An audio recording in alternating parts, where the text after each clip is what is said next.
Iginiit ng ilang kongresista na dapat ay may sarili na ring registration system sa social media.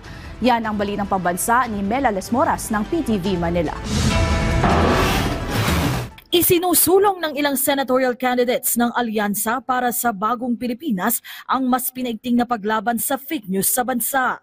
Sa isang press conference, binigyang diin ni dating DILG Secretary Benhur Abalos at dating Senador Manny Pacquiao na sila mismo naging biktima na rin ng pagpapakalat ng maling impormasyon ng ilang grupo.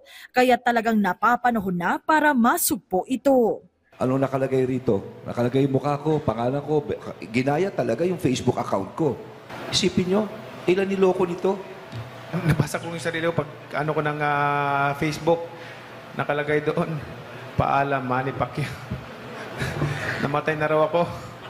I don't know how that works, but definitely sa akin, dapat ipagbawal ang fake news.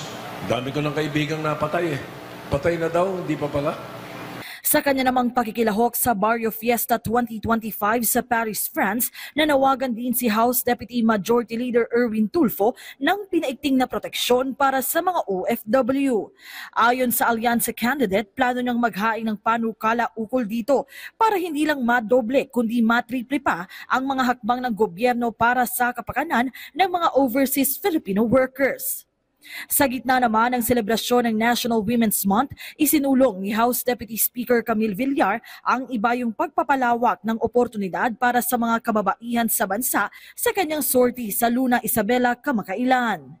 Sa ngayon, nananatiling mataas ang ranking sa pre-election surveys ng mga pambato sa pagkasenador ng Alyansa para sa Bagong Pilipinas. Ayon kay Alyansa Campaign Manager at Navotas City Representative Toby Chanco, ikinalulugod nila ito pero hindi sila magpapakakampante. Matutukoy anya ang tunay na resulta ng survey sa araw ng eleksyon, kaya tuloy-tuloy ang gagawin nilang pagsisikap para maabot ang mas marami pang Pilipino at maiparating ang plataporma ng kanilang mga kandidato. Mula PTV, Mela Lesmoras para sa Balitang Pambansa.